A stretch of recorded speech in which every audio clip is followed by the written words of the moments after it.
Идея посткомпьютерной эры, при которой компьютеры в том виде, в котором мы их знаем, постепенно исчезнут, уступив место другим устройствам, например, планшетам и смартфонам, появилась 20 лет назад. В то время еще не были популярны облачные ресурсы и не было обилия других компьютерных устройств. Смартфоны уже появились, но мало чего умели и были скорее экзотикой. Планшеты еще были только в головах инженеров. Никаких социальных сетей, никаких приложений.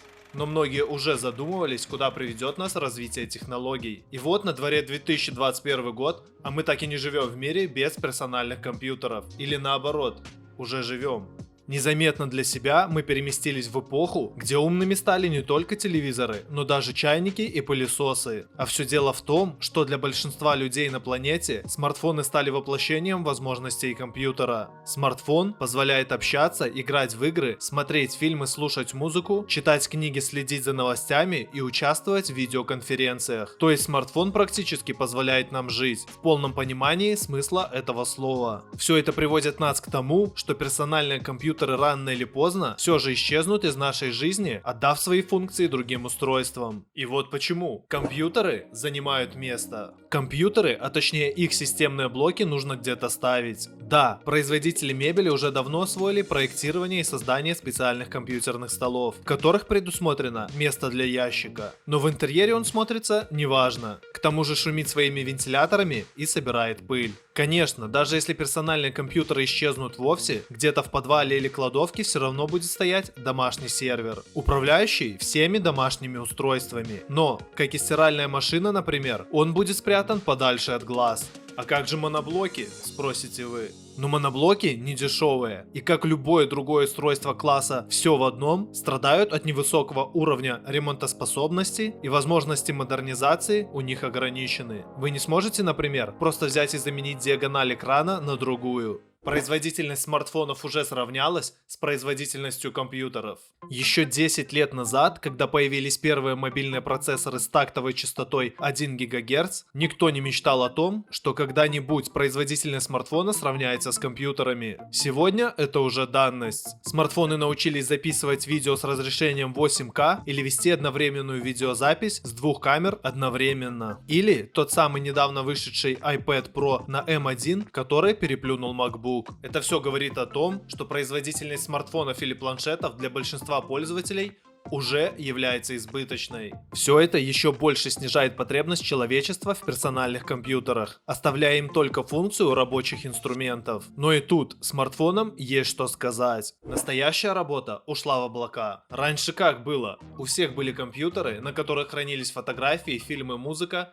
книги и рабочие документы. Сегодня мы слушаем потоковую музыку, смотрим потоковые фильмы, фотографии храним в облачных сервисах. На ноутбуке большая часть работы происходит в браузере. Это такой вариант кольца всевластия сегодня. Как только браузер запущен, ты получаешь доступ ко всем нужным для работы и отдыха ресурсам. Формально нужен даже не компьютер как таковой, а клавиатура, тачпад и экран, на котором будет браузер с хорошим интернетом и десятками вкладок. Телевизоры за последние десяток лет вернули себе значимую часть внимания со стороны пользователей, потерянную ранее благодаря компьютерам. Они стали главным и самым большим экраном нашей экосистемы. По сути, смарт-телевизоры сегодня – это прообраз домашнего мультимедийного центра будущего, которым уже перестает быть персональный компьютер. Ему только нужен максимально широкий доступ в интернет, беспроводные подключения ко всему зоопарку домашней техники и голосовое управление. А при необходимости поработать, подключаемая беспроводная мышь и клавиатура. И кстати, все это телевизоры умеют уже сегодня. Что же касается игр, лидерство компьютеров уже под вопросом.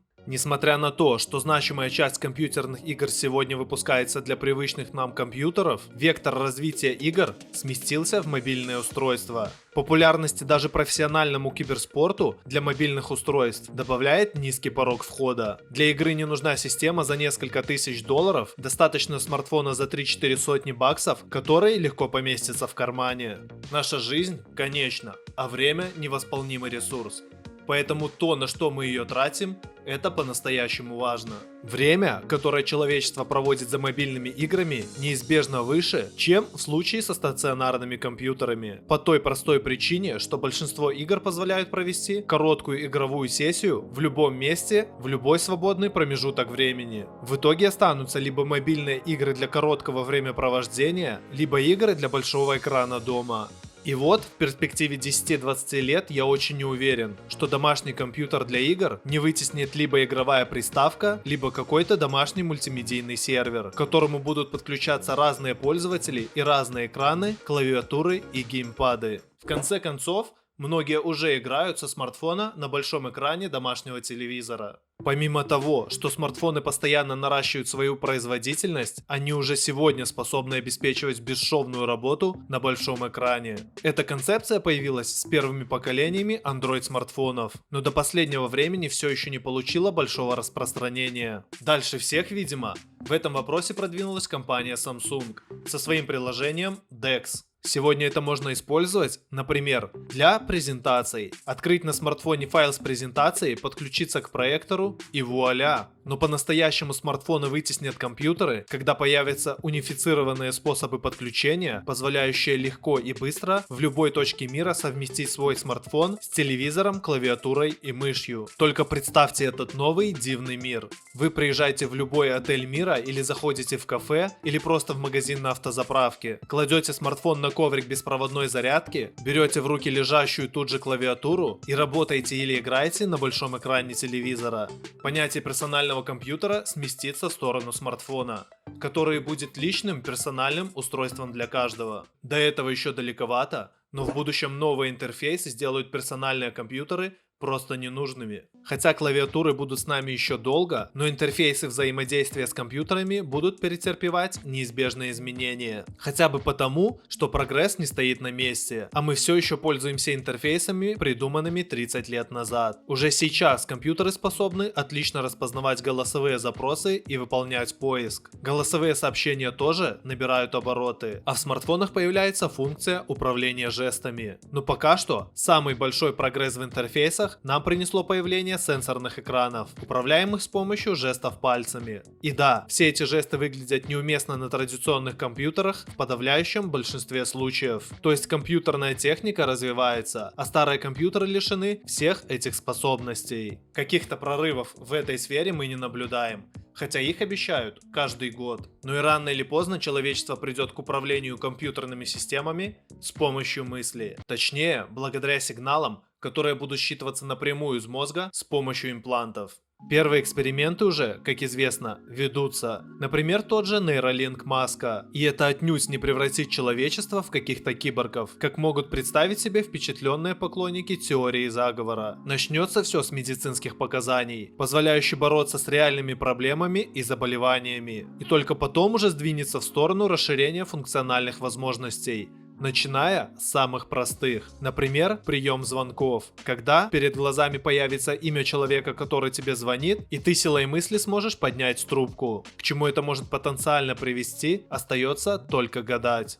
Что же в итоге? Хотим мы этого или нет, но прогресс неумолим. Конечно, персональные компьютеры еще долго будут в нашей жизни, но мир постоянно изменяется под влиянием технологий. И с каждым годом это происходит все быстрее. От момента, когда Цукерберг запустил первую версию Фейсбука, сделанную на коленке, до момента, когда он стал миллиардером и про него сняли голливудский фильм, прошло всего 7 лет. Сколько времени для этого пройдет у нового Цукерберга? 2 года, год или 3 месяца? Персональные компьютеры все еще играют огромную роль в нашей жизни, но они постепенно растворяются между другими устройствами, планшетами, смартфонами и игровыми приставками. Возможно, если вы планируете покупку нового компьютера в ближайшее время, вам стоит задуматься обо всем об этом и задать вопрос, для чего он вам нужен и с какими возможностями лучше справятся другие устройства.